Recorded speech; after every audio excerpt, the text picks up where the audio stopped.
Welcome back to it. I hope everyone's doing well. In today's episode, we have an awesome person and a personal mentor of mine that's been over the years. I learned so much from this guy. And if you don't know him, his name is Keith Barker. And yeah, if you have any questions throughout the stream, just please leave it in the comments, and I'll be more than happy to answer them whenever I can. So I want to bring him in, and here we go. Hey, Pat, thanks for having me. Hi. How's it going? Great. I am so excited about having like a chunk of time to chat with you. So thanks for having me on. No, likewise. Thank you for sparing that time. That's I know you're a busy dude, so I appreciate it so much. So how's everything going? First of all, things are good. Things are really good. I'm in the middle. Behind me, my whole office is torn apart. I never thought that I would be upgrading my rack to 10 gig Ethernet, but it's a slippery slope because once you start upgrading to 10 gig, then the switches, of course, to connect all your gear. And then you need your storage. So I just have a brand new Synology NAS that has 5 bays, RAID 5, and I bought the 10 gig port. So that's going in this evening. So I'm having a blast because I just love the higher speeds because the snapshotting and everything else works a lot faster. And that's awesome. So the 5 bay, is that a 1U or is it like one of those that I have back there if you can see it? This is not a rack. This is more like an appliance, not a rack mount. Okay. Yeah. It's like it's like a prosumer version. Yeah. Yeah, I didn't want to get a full rack because they were like $800 more just for the form factor. So I thought I've got a shelf and I know how to use it. So it's gonna go on a shelf. It's RAID 5 with the 10 gig port that goes over to Catalyst. The 3750 Catalyst switches back in the day, they're like thousands and thousands of dollars. Today, $80. And so and then you can buy a 10 gig, like a 48 port gig thing, and then you can buy a module for 2 10 gig Ethernet ports, and that's like $60. So it's like for $150, you can have 10 gig access. Then I bought another 10 gig switch, but it's my top of rack switch back there. Yeah. So for those who don't know, right, because a lot of my audience is more on the cyber side.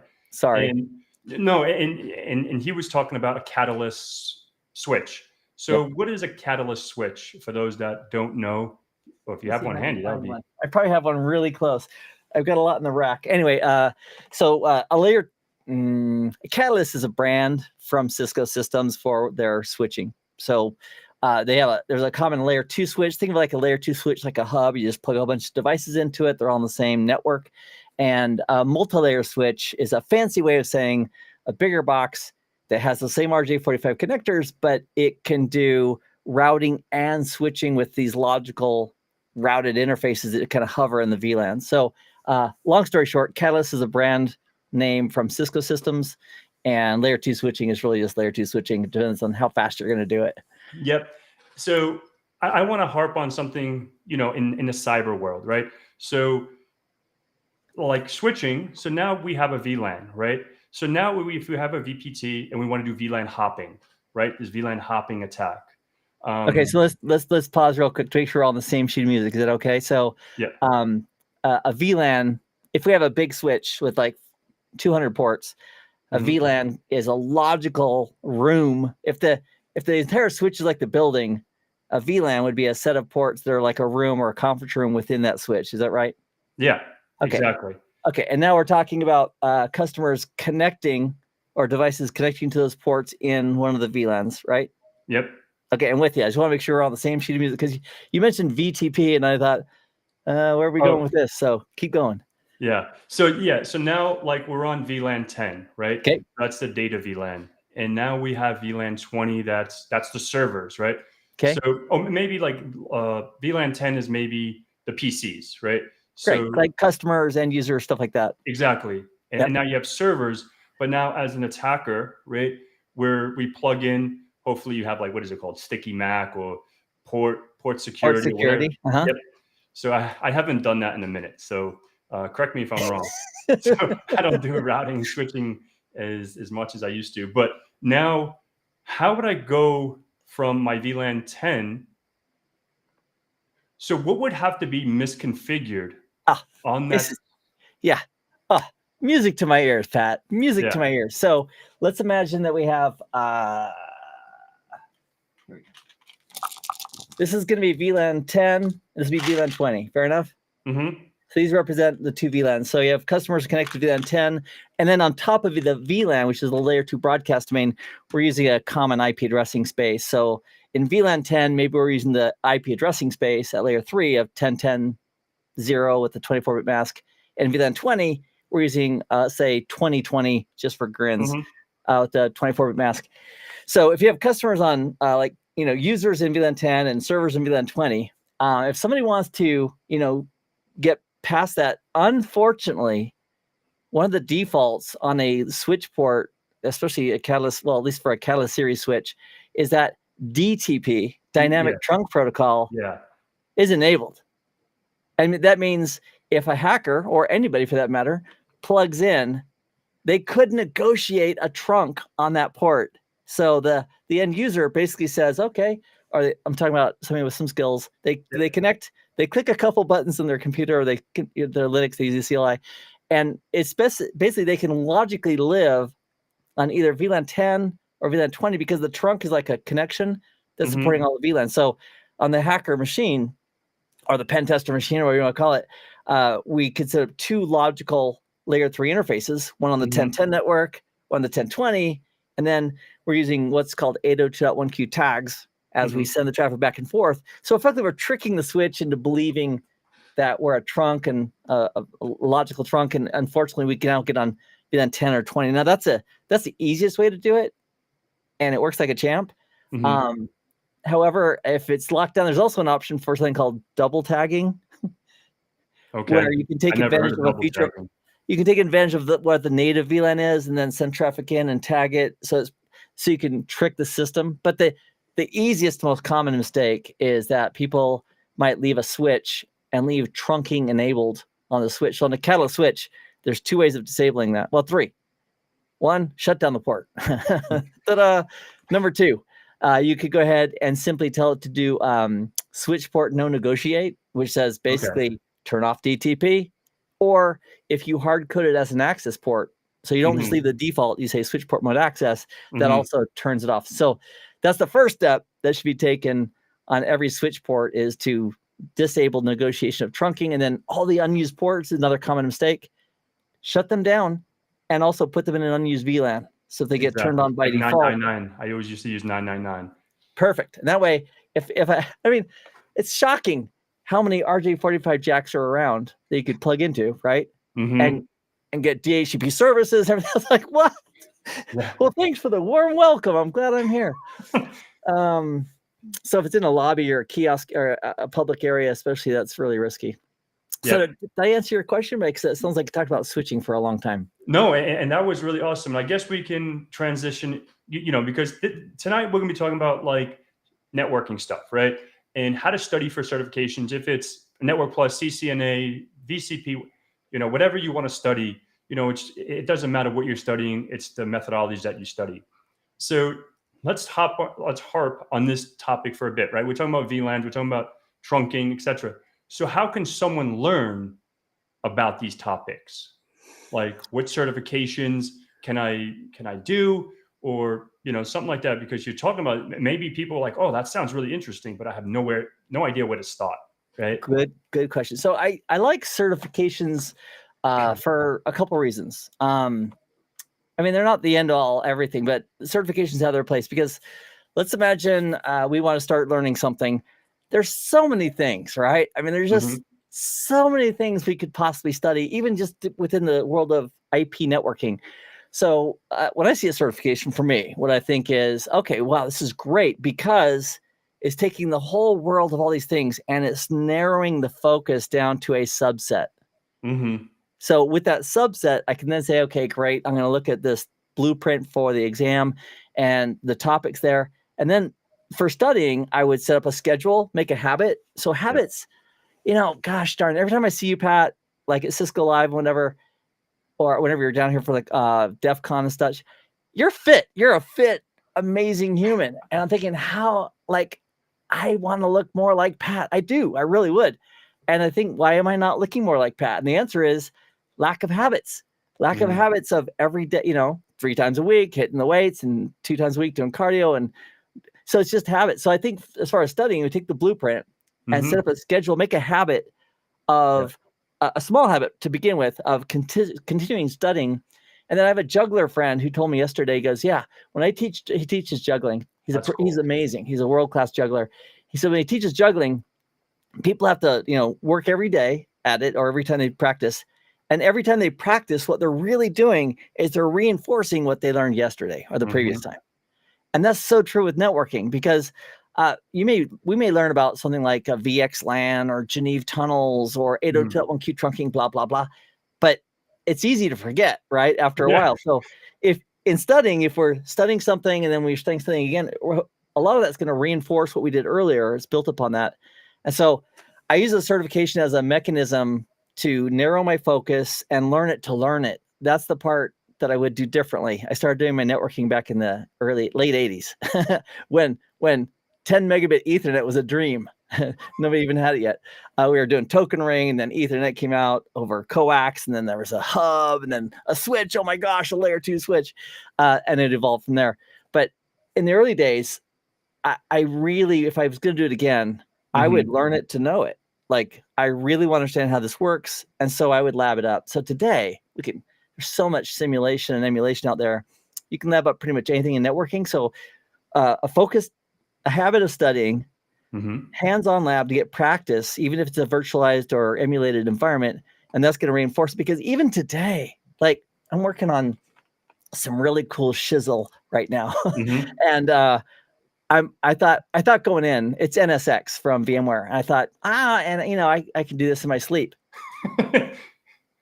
There is so much going on that uses so many of the fundamentals. It's like all my synapses are firing because I'm having the opportunity to say, oh, I understand how proxy ARP works. Oh, I understand how this overlay network works. And I know how a VXLAN works. And this is how Geneva works. And it's because it's routing and switching on steroids. And it's fantastic. So if it goes back, it all goes back to the fundamentals, the basics of taking the blueprint, studying, and then practicing as you go. And you want to know a really cool secret? If you teach somebody else what you're learning, it helps 2 things. Number one, it helps cement that knowledge in our minds. And secondly, it also helps us identify when we're full of it and we really don't get it. Yeah. And both are great. So it gives us a chance to really get good at something. And that's that's advice that, I took from you. You said that in, many years ago on your channel, like, and even if you don't have someone, because maybe someone is a hermit, maybe someone is like, wants to learn it, maybe don't have many mates, but just talk to yourself in a mirror. I think you told me that, like when I was teaching, right? Because I used to get anxiety being on camera, and you're like, just talk to yourself in a mirror and get that comfortable. And that shit worked, right? that worked because obviously, sometimes when you hit record, it still gives you a little butterfly, like, oh, like now I have to get through the, hey guys, welcome back or whatever the thing is. But once the convo starts flowing, it starts flowing, whatever the topic is. But that's cool. So guys, that doesn't matter if it's any certification, right? Get the blueprint. Like you said, if it's networking, we're talking about networking, lab it up. Like you said, there's EVE-NG, GNS3, Cisco Packet Tracer. So I think go ahead. I'd also say, as you lab up too, especially in networking, to capture the traffic with either, just Wireshark running locally or some other tool to collect it, because I can't tell you, Pat, how many times I'm surprised at what I see. It's like, oh, this works like this. And I look at the packets and like, oh, for example, can I ask you a question right on the spot? Go for it. Let's say that we're doing a scan of the network, an IP scan of 254 possible addresses on an IP subnet, a Class C network, 24-bit mask. And let's say every single device has been firewalled so it won't respond to a ping request. How is it still possible that scan can tell who's sitting at which IP addresses? ARP? Yeah. So I remember about 15, 20 years ago when I did a scan And I thought all these devices are ICMP is firewalled. still disabled. You're still broadcasting on layer 2. Well, yeah, so at layer 2, they're still responding to ARP responses because they have to on the same VLAN. So it's like, oh, yep, you're there, you're there, you're there. And but it's the capturing of traffic and the looking at the results that's going to help us realize that, prior to the ping, we're doing that ARP request. And then there's also some other great tools that just leverage ARP, right? They don't even try to go at layer 3. Anyway, so capturing the traffic, looking at the traffic, hands-on. Sorry, buddy. Yeah, no, that was a good one. I was getting a little nervous, but I think we did skip a little bit, right? Because, I wanted to ask, just like for those folks that, on my channel, on my network, who is Keith Barker? Like, who are you, dude? Oh my gosh, I'm getting up there. Yeah, it's true. It's true. I got into the world of networking. I'm going to give you my backstory real quick. Is that okay? Yeah, go for it. So my first recollection of getting into networking was I was a cashier at it was like a Home Depot in California. I think it was called Grossman's Hardware. I don't know if it's there anymore or not. It was a cashier, and there was a guy who came in to work on the registers. He had that silver briefcase, and he would, he had a nice car. I mean, he had all the parts still attached to it, not like mine.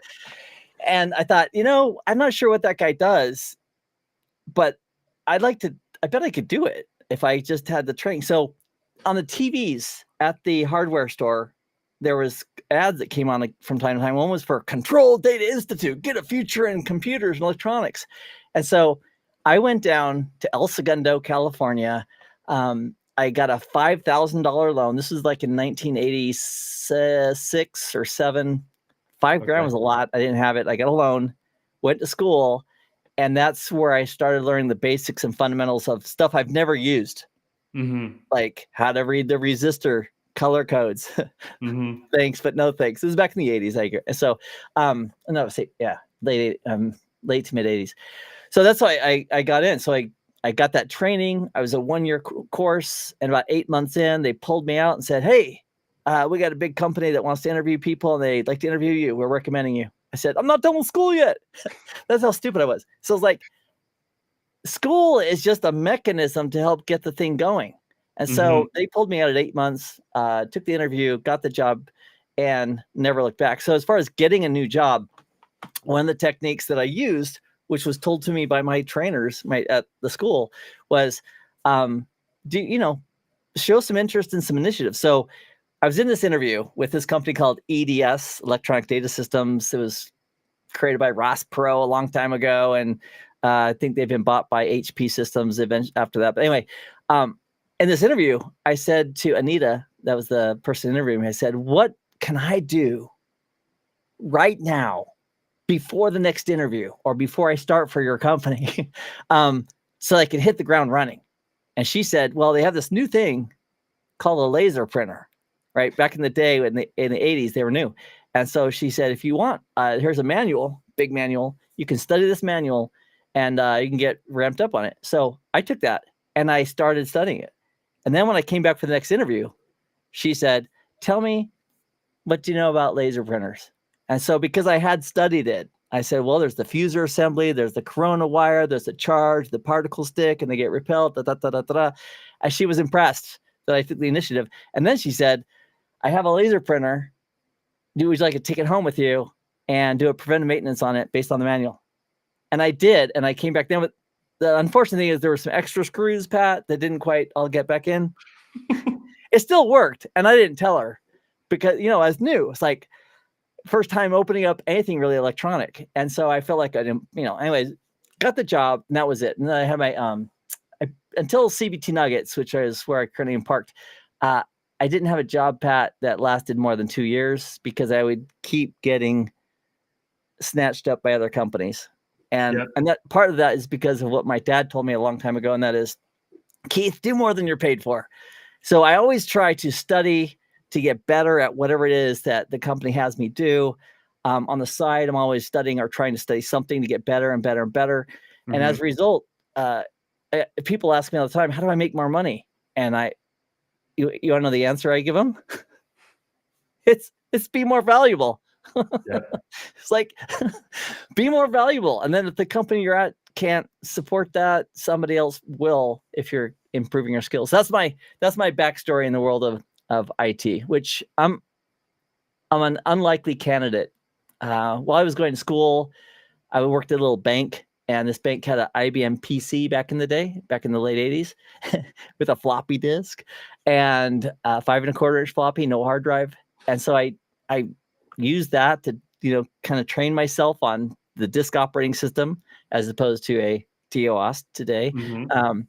And that's been my secret, is try to really get good at what it is in front of me and focus. I know there's when I left Paramount Pictures back in 94, 95-ish, a few years after, one of my other technicians there reached out to me and said, "Oh, I need to get my CCNA. What do I do?"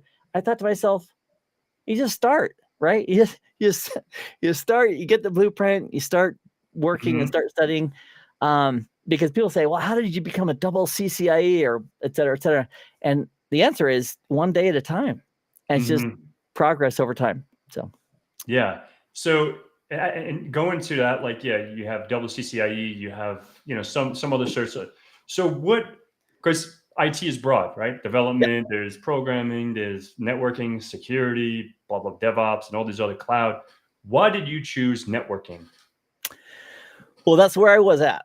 So the reason I chose networking was because when I was at Blue Cross of California as a technician. Again, all this goes back almost 3 decades. I apologize about that. But anyway, it's a technician there and working on computers. Loved it. Working for EDS, that first company.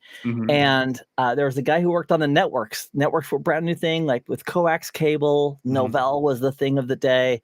This is before other things. Yeah, Microsoft, other companies started really doing a great job. So I asked him what he did. I befriended him. He's a great guy, Dave Nelson. And I sat down and I said, "What do you do? And how do I learn how to do it?" And he gave me, guidance on what I should be studying and what I should be practicing. So I was labbing stuff up myself. I was putting networks together myself, building those skills. And then the next job I got was in networking. So that was, so because it was there, that's probably why. Also, I loved it. If you're studying something and you really like it, it's like Tinker Toy. I know pen testing, a lot of stuff is a lot like Tinker Toy. All these pieces, recipes that we get to put together and build. And so as a network engineer or network technician or administrator, I love the understanding of how all the pieces fit together. And that way, when there's troubleshooting to be done, or we're getting really fancy now with virtualization of everything, it's still quite easy to do because of the foundation. So I don't know, like ARP has been around forever. I mean, with IPv4, I know IPv6 doesn't have ARP, but some of the fundamentals just are never going to go away, and they're always needed. So, if I was starting today, if I was like an 18-year-old person today, it might be different. I mean, because right now there's AI and there's all the whole bunch of other, and coding and everything else that's more available. So I don't know. Here's what I'd do today. If I was dropped in today and I had no previous knowledge, but I thought I might want to get into IT, I'd probably, like a buffet, take some samples. Let me do a little bit of, let me play with Postman and APIs, and let me check out networking and maybe front end or back end or full stack development or whatever it is, and see what resonates. And then if a person likes what they do or if they are interested, the days fly. You probably experienced that with your work. He's like, holy cow, it's like 6 o'clock already, and I'm still working.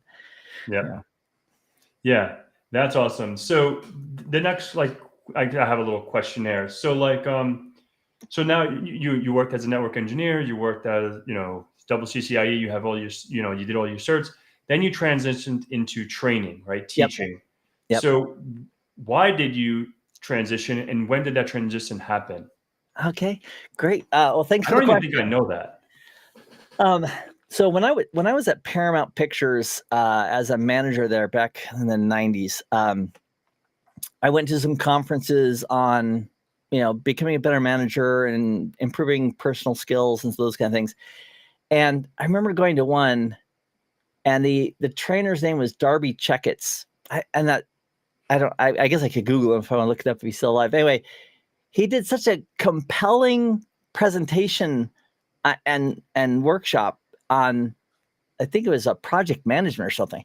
And I thought he owned the audience. He was just so comfortable, and he could integrate and bring, and I learned so much that I thought, you know what, I love the idea of teaching. And so I started doing a little teaching on the side, and then I moved to Las Vegas to become a full-time teacher back in like 90, 95, 96. And then after that, I went back in the field for several different things. But I love teaching because I love creating the content, Pat, that I wish had been available to me when I was studying that topic. And so now with a little more exposure and time and years, I can think, oh yeah, I get that. The first thing, it's like building a Ford vehicle with just-in-time parts. It's like, well, if we want to build a network, like let's say a 3-tier hierarchical network or a spine leaf architecture in a data center or whatever it is, we start off with the big thing in mind. And I think, okay, if I was going to teach all that, what's the first thing we need to do? And I'd break it down into its components. And then we'd probably start off with a game plan, and then start off with the basic infrastructure, and then next, and here's why and how it fits. And so if I can explain that in a way that's accessible, it's music to my ears when I have somebody who says something like, I get this one all the time. Oh my gosh, I just did not get IP subnetting at all. And then I watched your series on YouTube, or I watched your course at CBC Nuggets, wherever it was, or is. They're both those places, by the way. And I get it. I can do it. And if somebody does that live, like on a Discord channel, or they meet me at Cisco Live and they chat with me, I'll say, great, that's awesome. And then I'll ask them a question like, okay, so what's the block size for a /26? And then they pause, like you did earlier when I asked you about ARP. Like, oh no. And then they start doing the finger game, which I teach, because I wanted to create a way to do subnetting without any kind of 2 to the power of anything. It's like, that's not helpful to a lot of people.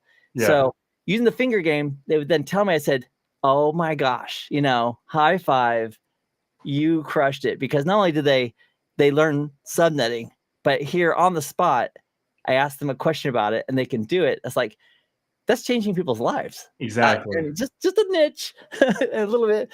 But that's why I love teaching. I love making a difference. I feel like I get paid for teaching, so there's also that aspect as well, because it provides for things like, I don't know, food and shelter and all that. Absolutely. But the training I love. I have adapted to online training mostly now, but live training and online training, good training is its own what do you call it? Its own reward. That's what I'm looking for. Yeah. No, and absolutely. And someone said they watched a lot of your videos on the CCNA on routing, switching, and 8 years ago. So time flies. Yeah. So that's awesome. So what other questions I have here? Just so I guess you answered this one. How can a new person get into networking? We went over that, like labbing it up. And that doesn't matter which certification you get into, just start. And I never really thought about it like that. That's all it is. It's like, people just think, okay, like, for example, we're talking about networking. Oh, I need to understand EIGRP. I need to understand OSPF. I almost said OSCP, OSPF, and like all these things. And it's like, how about, what is 586B? White, orange, white, green, blue, white, green, brown, white, brown, right? Like, that's the color. I used to, so a little trick, like you do your fingers, like when I used to do patch panels and stuff, something that used to help me is WOW G. Like, so. And now, is that A or B? Which one is that? B. Okay. B. Wow. So white, orange, white, green, blue. And blue, wait, white, what green. is it? WOW what? WOW G. Like WOWG. So white, orange, white, green, blue, white, green, brown, white, brown. I'm impressed. Every time I have to do wiring, I have to look it up. So yeah. well, it's also on the little, punch downs, but That's awesome. Yeah. Congrats. And I remember that from the Network Plus, because CCNA doesn't really teach you about, cabling and like the RJ45s and all that stuff. So yeah. So That's my Network awesome. Plus did come in handy. I came up with a new acronym. It's gonna. We just redid the CCNA course at CBT Nuggets. I think they're gonna release it somewhere between now and a few months from now. But anyway, it'll be available when it's available. We just finished off with Jeff and John doing the automation stuff. Jeff did a lot of the wireless, and I did a lot of the route switch. And the acronym I came up with was STAMP. Like, if OSPF is not working, STAMP, stamp of approval. And that's the 6 things they have to remember to check for OSPF to work. STAMP. And so I think if I can get people to remember the STAMP, like your acronym for the wiring. Yeah. So, what does it all stand for? Anyway, there's now you got your own, put yourself on the spot. So here's what I would do. Literally, I'd write out STAMP, and I'd say, okay, and then I'd stutter on the T. So there's actually 2 T's. So there's the OSPF network type, there's the timers, there's the A is the area number, the P is for password, which I fudged a little bit because that's authentication. STAMP. Oh, the M is the MTU. What is S? Subnet. They have to be on the same freaking subnet. So IP subnet. And there you go. So STAMP, subnet, timers, OSPF network type, area, and the password, which is the authentication. Mm-hmm. I'll have to match up. So that's pretty neat. And like, that's one thing, like when I learned, like even when I studied for the PCNSE, right? And, when you put out the videos on CBT Nuggets, and that's like the way you would like explain it. And like I said, when I saw you in Vegas, you have that network diagram from 1985, right? That network diagram always works. Like, kudos to that network diagram. That shit is OG. I've used that like so many times. Every time I have to reteach, I think, let's get out the diagrams. Is that the one with the corporate side and the branch office and the little, yeah. And that thing is like, that shit works wonders because it's like so easy. And the way you write out and stuff like that, you describe what that network is and how, the data traverses and whatever. And it was just like, I always loved watching that thing come up. Like when I was studying for like a checkpoint one, the CCSA, I think is that the CCSA, right? Checkpoint certified security administrator. Yeah, for like R80 or R82 or whatever it is. Yep, exactly. And so when I did that, the PCNSE, and that thing always came out. CCNA, every networking thing, that network diagram. So that's just that's got a lot of. Don't ever archive that. That's always has to come out for show and tell. So, so I guess we can talk about like what certs like should a new person get, not so much of the training. Like, say for example, I'm someone like you were a cashier, you had someone with his briefcase Johnny. He came in, and then like now I'm briefcase Johnny, I meet Keith, and now it's like, okay, how can I be like Keith? Like, you want to be like me, my thing. And I say this all the time on probably a lot of streams. Literally, I think probably 12 years ago, when I, started with my CCNA and everything, like I used to say, even this is before you guys even showed your face on CBT Nuggets, right? And I'm like, I don't know who the hell this guy is on the other side, like, but I want to be like this guy, right? I was like, and because you did the networking, some of the security and everything like that. So when you led into some security stuff, when you did like it was called the CEH, but then it was like white hat hacker or white hat testing or something like that. Yeah. And I was like, okay, like this is awesome stuff. So I was like, okay, I'm gonna be like that guy one day, and still not like that guy, but I got a couple of years left. Oh my gosh. For the white hat hacking, man, you're on top of the mountain. So good for you. I would say for somebody who wants to do that, I would befriend individuals who are doing what you want to do. So I did that with Dave Nelson. I've done that with almost every company I went at where I saw something they were doing. I said, let me buy you lunch, or, can we chat for a minute and just ask them, like, what would you recommend doing? Because like if I right now really was serious about getting into cybersecurity, Mm-hmm. you know who I'd ask about exactly what I should do? You. I'd say, okay, how do I start? What's reasonable? And what would you recommend? Because with your experience and your knowledge, you can say, you know what, here's the world and here's where you should start focusing. And here's what you should next. And here's what you should do next. And then that's how you grow it. So I would say if someone wants to get into networking, if they see or know somebody, even online or a Discord server, I would ask them, what do you recommend I start with? And so for a new person, as far as in the world of networking, there's 2 certs that stand out as a way to focus your attention and start learning networking. One is CompTIA's Network Plus, which is fantastic. It's fantastic because it covers a lot of ground that really needs to be understood. And then the second thing I would have a person do is, even if you don't know that you'll be working with Cisco networks, I would say take that knowledge from Network Plus, and more than 50% of it applies also to Cisco's CCNA, their associate level certificate. And so that way you can figure out the concepts of how networks operate, IP networks, and then you can take that and see how Cisco implements many of those features that were discussed generically. Also, what you're going to discover over the years is that everybody's doing the same. It's like this vendor, Juniper versus an HP switch versus a Cisco switch. It's like, these are pretty similar. So with some context-sensitive help and a few question marks, maybe a Google search occasionally, you can take that knowledge, like stamp, like OSPF isn't working. Why not? And regardless of who the vendor is, you can probably sort it out and get it working just because you understand the 6 things you need to look for. And even though the vendors aren't the same vendor, they're going to work together. So going back to the question, I would start with Network Plus and CCNA. And then after that, pause, take a breath, and say, where do I want to go next? Because if I was a Cisco evangelist, I'd say Cisco, and I am a double CCI, but I'm not paid by Cisco to promote their product.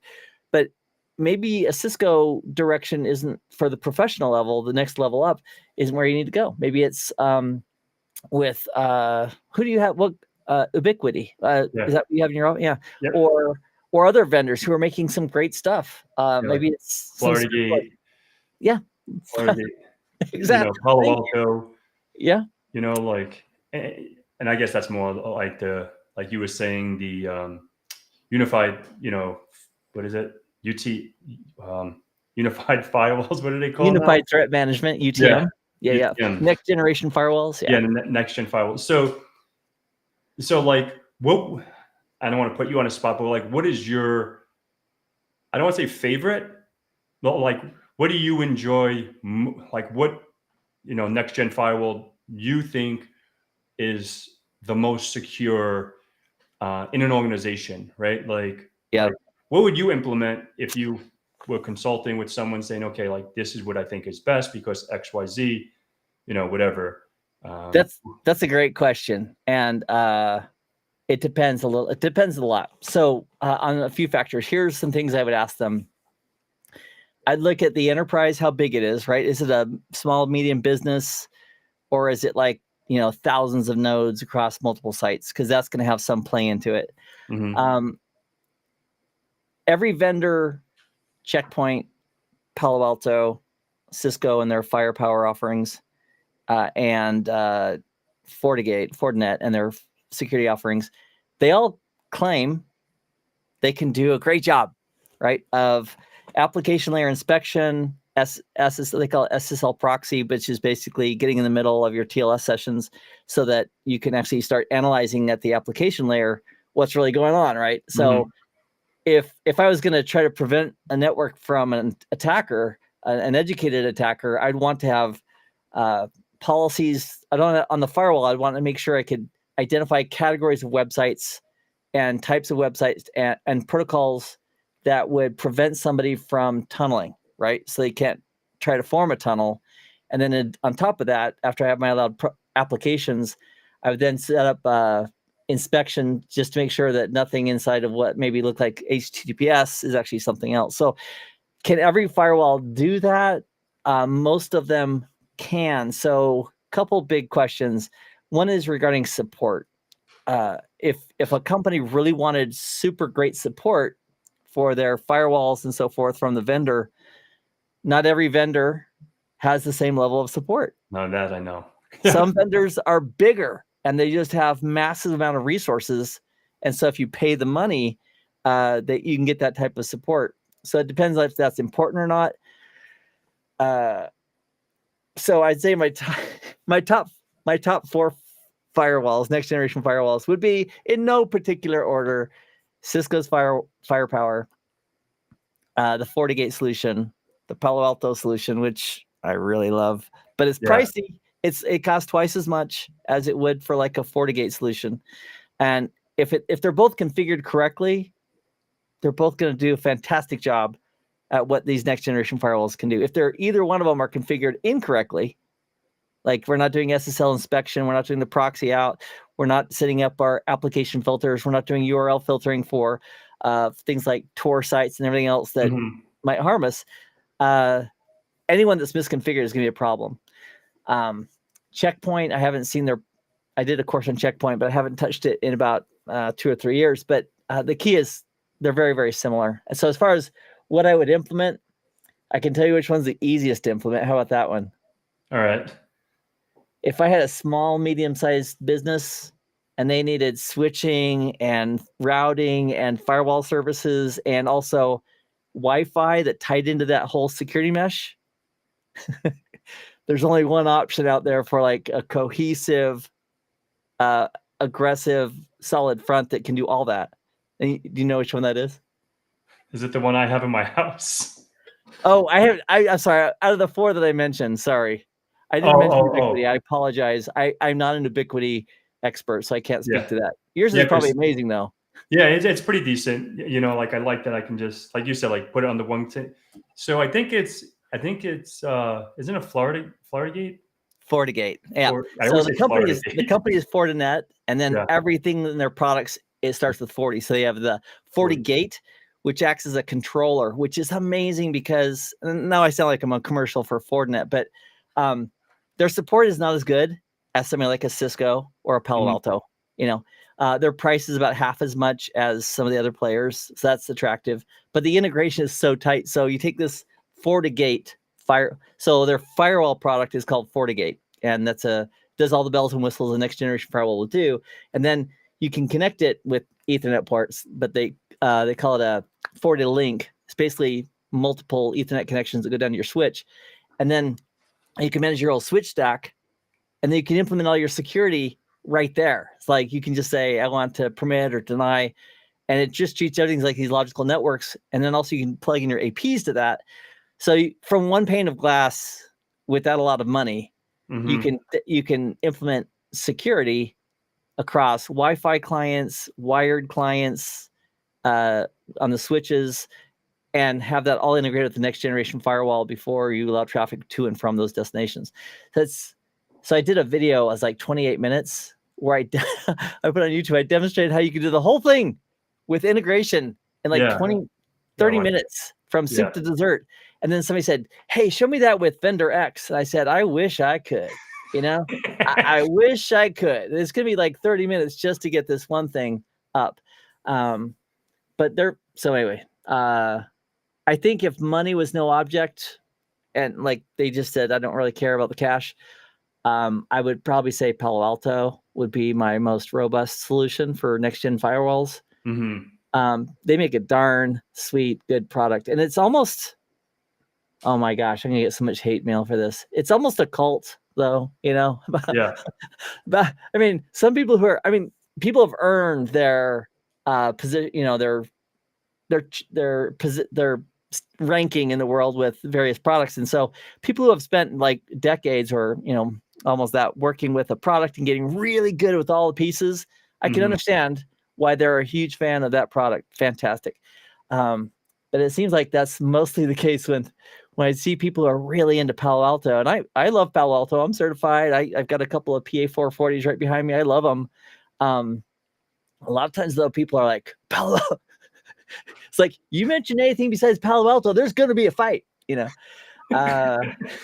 When it's like, it's just a fire. I mean, it's a great product. It is. So, yeah, I think, and the Cisco product is pretty good too. Now they bought their product many, many years ago.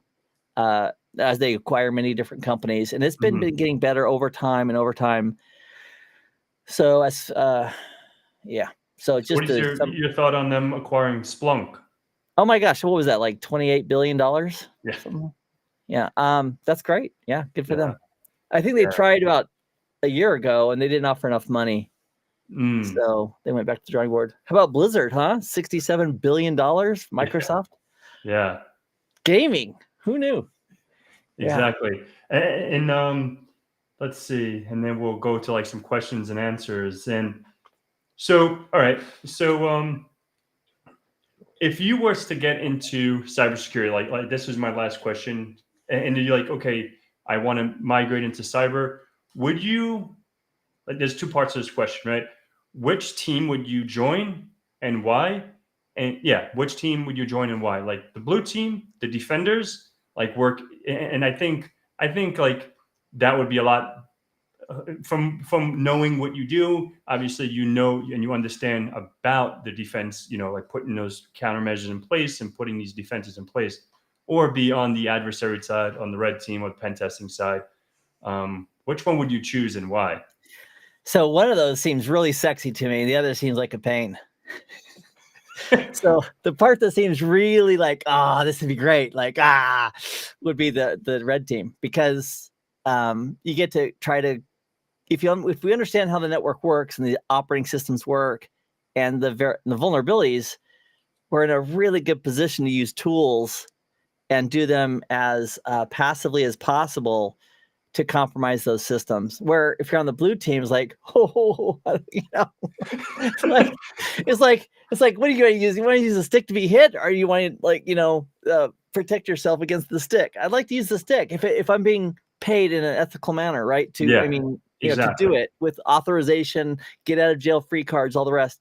I would love the red team, because you can, and it's like this didn't work. Okay, what do we try next? That didn't work, and you're documenting as you go and learning new tools. You go to conferences like DEF CON and Black Hat, and you pick up some new tools, and then you just remind yourself every day to make sure you're ethical in the event of an audit, to make sure that you're not doing anything, because that's the temptation, right? It's like I've seen so many people where they start learning a pen testing tool, like maybe even a simple CDP denial of service attack against a Cisco device, which is super easy to do, by the way. You just flood it, like done, like it falls over. You do that at work though, and you take down a device or have a problem, and it could be a resume producing event. So exactly, or worse, on the public internet, you think, I'm going to replicate that public website, and then I'm going to spoof the DNS. I'm going to redirect people over to mine. And it's like, well, dude, your life, liberty, and the pursuit of happiness. So liberty could be taken away if an individual just accidentally or on purpose is trying to compromise public resources. So that's a little scary. Always have ROE, rules of engagement. So we have Lance Holmes here, and I guess we can both answer it. I'll go first. Okay. Who is your favorite cybersecurity certification, vendor, and company? So cybersecurity, like Lance, I think I want to answer it on both sides, right? I don't really have. I guess I do have. I don't even know if like CCNP security is considered like a blue team certification. It's just like firewalls and stuff like that. But my favorite certification that I have, I want to do one that I have and one that I think will be beneficial. I think my favorite one has been the OSCP. And there's a few reasons why, is because it's very well known.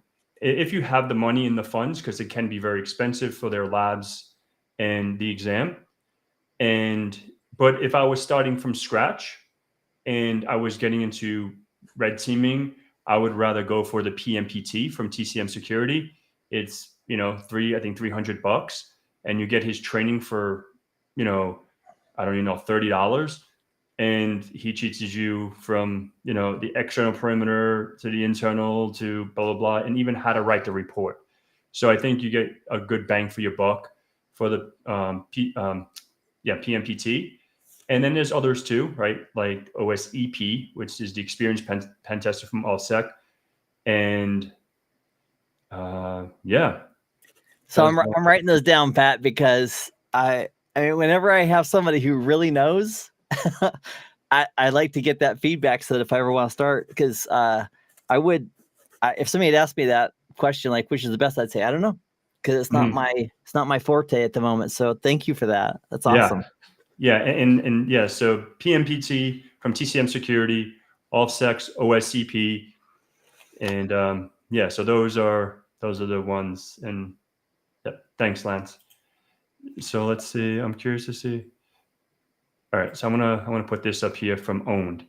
So I'm curious to see how all Cisco AI integrations is going to work out. They seem to be pushing a lot to Cisco Live. So that's all you. Yeah, so there is definitely everybody's pushing AI, and for a good reason. I watched a video. One of my coworkers, Jonathan, was in San Francisco at the AI conference 3 weeks ago, and one of the things he did, Pat, was he was at 5 a.m. He wanted to go get some donuts in San Francisco. It was raining, so he ordered an AI car. From the conference, you can get an AI car. You can like an Uber, but with AI. It wasn't Uber; it was a different company. No driver, no just like he showed the camera as like nobody's in the driver's seat, nobody's in the passenger seat up front. He's in the back behind glass. The computer's talking to him, and you can change your route or you can stop the ride. And I was like, wow. And he's going to that because the world is changing. Wayne Gretzky, hockey guy, said when they asked him, how do you like do so well? And Wayne Gretzky said, I try to go where the puck is going to be. Yep. And not try to follow the puck. Exactly. And so like, wow. So we, with AI, I saw a study that showed that people who are using AI as far as their general work, their work has like a 10 to 15% better quality just because they're using AI. So if it can help us, that's great. So with Cisco has a lot of money and they have a lot of great people and things change. Chuck Robbins is the CEO, and it makes sense with AI. If you can have an AI system help to deploy, monitor, manage, and learn, right, with machine learning, why not? And so I think a lot of vendors are scrambling to integrate and get AI to work better with them. So my opinion is whatever they have, I'll see if it's real. Does it work? Is it really helpful? Is it just marketing fluff? And then incorporate it. Now, with Cisco, there is a price tag. Cisco is a coin-operated machine, so every feature, and support, there's a price tag associated with that, and sometimes it's worth it. So we'll have to see with the AI. As far as I know, software-defined networking is huge, and managing the networks, and it makes logical sense that once you have rules in place for alarms that pop up, how to deal with them, and then have the AI with machine learning get smarter at that. That gives us more opportunity to focus on the elements that float to the top that need our human intervention. So yeah, like especially attacks too. Like if there's an attack against the network, if I was an attacker, which I'm not, I would probably try to send so much stuff to your IDS IPS system that wasn't my attack, right? Just as a diversion, sourcing it from a botnet, from all these different types of ports and protocols, so that the actual attack I'm doing hopefully is never noticed. Exactly. So if AI can help in the sorting and the filtering and everything else, because the reality is in a rule set with a firewall, there's just no way that we could meticulously go in and say every little thing, and as things change. And that's why we have most next generation firewalls have security intelligence in the cloud. They get feedback from all their sensors. The sensor is a fancy way of saying the firewall that you're running. They feedback the information to the central point, and then the central point can take that, collect, and they can start identifying, whoa, there's this weird anomaly or this attack that's happening in a certain part of the world. And then intelligence, because it's been fed to the cloud, to a controller effectively, can relay that down to other vendors like Palo Alto or Cisco devices to educate those devices on an increased risk based on that type of traffic, so the IPS can respond to it. So I'm all for AI. We'll see where it goes and what the cost is and how effective it is.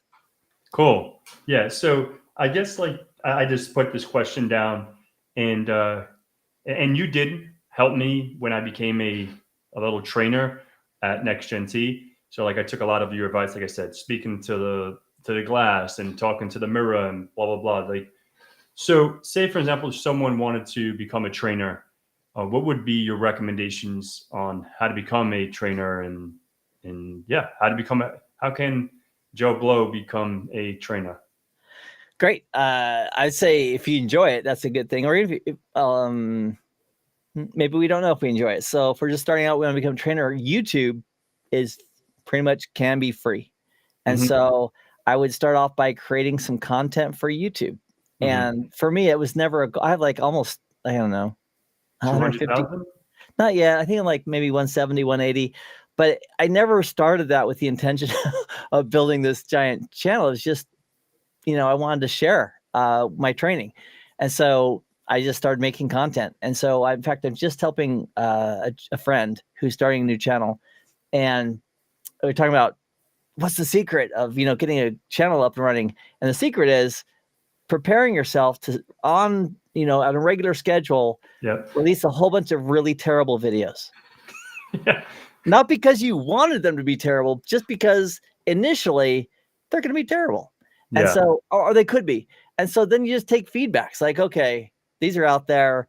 What do I like about it? What do I not like about it? And take the feedback from the learners, engage with them, and then just, 1% changes over time have incredible results. So I would say for somebody who wants to teach, start on YouTube. When we have a new trainer at CBT, I do a little bit of research.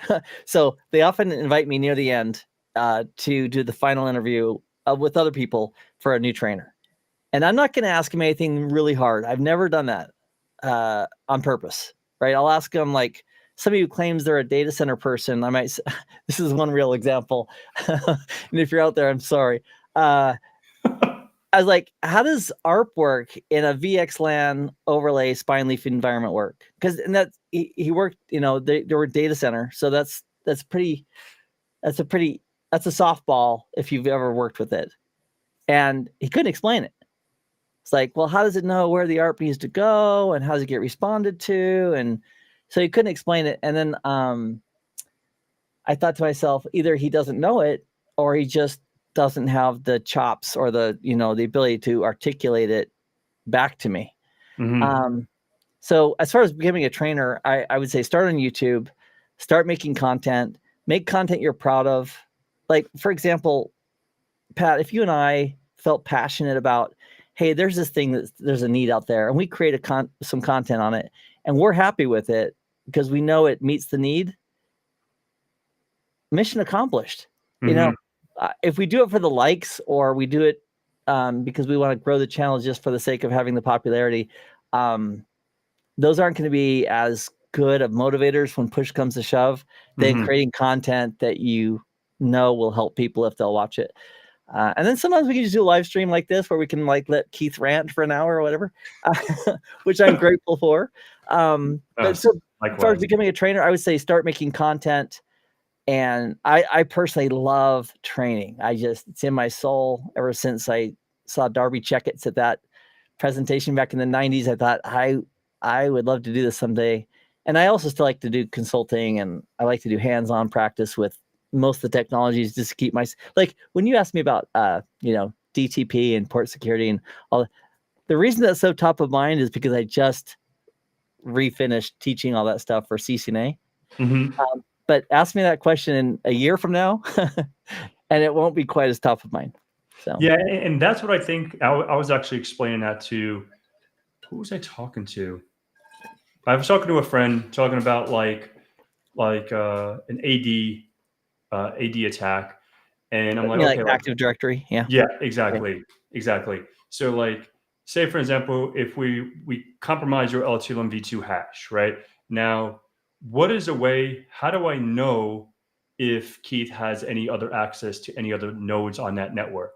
We can do a technique called pass the hash, right? Crack map exec. We can just pass that around on that. If you want to call it 10.10.0 24-bit mask, we can throw it around there and see if anything sticks, right? And just to see if that hash has ever authenticated to the the local Windows authentication, and if it has blah blah blah.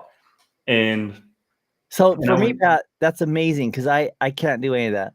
It's like I mean, I've heard of pass the hash, but so I'm intrigued. Keep going. Yeah, so, yeah. So like, and I was just telling him like, there was this, this client, I was able to get that, and because it was because I set up an Active Directory in my house, like videos coming soon. I'm actually doing a whole AD pen testing type thing, and it was like right, like you said, fresh in my head. Like I was running, Bloodhound and ingesting my data into Bloodhound, and Bloodhound is an enumeration tool for Active Directory, right? So you can see the shortest path to the DA account. We can say, okay, maybe Keith is not a DA, but he's connected to this Exchange group, and that Exchange group has a DA connection, right? So now we can see how we can get, the path to that DA account, because once we have DA authentication, we technically own your domain, right? Then we can start running commands in PowerShell and adding users to that domain and adding that user to a different group. So it can be a little more sneaky. But if you have like CrowdStrike, any kind of EDR, XDR, NDR, like extra hop or, recorded future, any kind of threat intel into that, you're going to catch it. Right. But usually, like, be honest, if someone's a SOC analyst, they're probably playing on their phone 99% of the time. And it's always after the incident happens, that's when they respond. But it is what it is. That's the world that we live in. But because I know firsthand. But yeah, so this guy was asked me about web app stuff. And I'm like, shit, I'm lucky I know about the OAuth top 10. You know what I mean? Like, I was like, hey man, like, I really don't know. I don't do that. He was asking me for like fuzzing techniques with this and that. I'm like, I have no idea, no clue. Like, I'm lucky, I can run WP scan your, WordPress site, see if there's any, outdated themes or plugins and see if there's susceptible to any vulnerabilities or whatever, brute force your, WP admin page or whatever. But when it comes to actually the nitty gritty of like SQL injections, yeah, there's Juice Shop and all these other tools out there, or, VulnHub, Hack the Box, Try Hackneys, etc. But it's like, if you don't use it, you're not gonna remember it. So that goes back to what you were saying, like about, the everything that you were doing because you were teaching it. And that's sometimes what I have to go back to as well, because I get comments on a course that I did on my YouTube channel about Windows Server 2019, like from soup to nuts. Like, this is when you probably watch every single video, like WDS, Windows Deployment Services, SSCM, Hyper-V, clusters, Active Directory, DNS, DHCP, WSUS, etc. Like pretty much everything that you need to know on an on-prem solution. Now everything is Azure. Now everything's like federated, etc. But now with that, you can at least talk about Active Directory. You could talk about, okay, like you were saying about this person in the interview, and it's like, this is, this is the last thing I have on my thing is like resumes, right? Like, don't ever put something on your resume that you don't know. If you query my resume, you'll never see SQI. You won't see that. You won't see Burp Suite, because I don't fuck with Burp Suite. You know what I mean? Mm-hmm. I don't do anything with web app stuff. So yes, can I interpret? Can I repeat? Yes, I can do it with Burp Suite Community Edition. I can do. But if there's a web app guy asking me questions about, this, that, and the other, and I'm like, well, forget it. Scratch that. And I remember this very, very clearly. I was interviewing a sysadmin many moons ago. And I think I told Lance, because Lance is actually a buddy of mine. I think I actually told him about this story. Like, he said he was an Active Directory expert. He knew Active Directory really well. And I was like, this is right when 2008 came out. So DC promo went away, right? So now, from 2003 to 2008, now you have ADDS, right? Now you have to add in a role versus doing the whole DC promo, blah, blah, blah. Right. So, man, this is bringing back memories. So like, I don't do this anymore, so I'm surprised I remember so clearly. So I was telling him, okay, like we have DC1, DC2, right? Now, if I'm adding Keith on DC1, and when I go to DC2, Keith is not there, you know? So how can we replicate, or how can we even see if these domains are replicating, right? And that's a basic thing. That's basic troubleshooting. That's like setting up trust, right? No, I'm talking about like more like rep admin. So if you do rep admin space sync all, so I'm at the edge of my AD knowledge here, so I'm hanging on every word, Pat. Yeah. So like then it was like AD sync, AD rep, or rep admin space sync all. So now when you have this, it's going to give out like a feed of the replicated servers that are in your forest. And what is your GCs? Your GC, global catalog, right? Because global catalogs is what writes to AD and writes to the sysvol directory, right? So, and it was like, he was like, oh, you do an IP config flush. I'm like IP config, flush DNS, whatever the hell. Oh no! Oh no! And he was like saying he has his MCSE and then whatever. I think it was back then it was MTITP. And I'm like, either you just went on test king or exam collection and fucking like cram this thing in, and you don't really, you just have a good memory, because that is no bueno, And yeah, because that'd be like a local workstation function, nothing to do with Active Directory synchronization at all. Exactly. And the second question I asked this person, I'm like, okay, Mr. Interviewee, like I went into, Pat logged into, my workstation in the morning, and my printer and my network drive isn't there, right? But Bob next to me, I would say Bob because of you, like Bob next to me, but his stuff is working, right? But why is it mine? Like me and him are both on the IT team or the finance team or whatever. How can I know if what should I check, right? And he's going off on his rant, like going into fucking space. And I'm like, what about something called GP update, right? Or, and he didn't understand what GP update space / force was, or even GP update, GP update space / result. Even I know GP update. So yeah. So the moral of this whole story is don't bullshit on your resume. Yeah. And there's a lot of people that do that expecting just to get their foot in the door. I'd rather just be upfront. Like, I don't know this. I can learn it. Like I haven't touched it, and, put me, if I don't do it in 90 days, get rid of me. Right. But trust me, I'll be a good candidate. Like, that's why going back to the training stuff, even if you don't want to become a trainer, and, putting your videos out there, putting blogs and your coding GitHub, etc., not only just have a LinkedIn and a resume, because especially in cyber, I'm talking more on the cyber side, like showcasing those hacks, showcasing those CVEs that you have will be a breadwinner, right? I don't know if your take on that, but that's what I would always recommend. That's cred. It's cred when you got those documented videos or the blog posts, what have you, walking through a vulnerability that's out there and exactly how to fix it, how to find it, how to protect against it, whatever it is. So I totally agree. That's a good idea. Yeah. So, we've been here about a little over an hour. Has it been that long? Oh my gosh. Yeah. It's flown. Yeah. So like, if, we'll hang out for a few more minutes. I want to respect Keith's time. If there's any last questions, shoot it in the chat. We can answer some questions. And, if you guys watch this after the fact, if you hung out for an hour, if you watch this on the channel, feel free to, put a comment in the description. And just before we wrap up, Keith, is there any way like that these people can connect with you, or anything that, if they have any questions for you, how would they get in touch with the main man of the hour?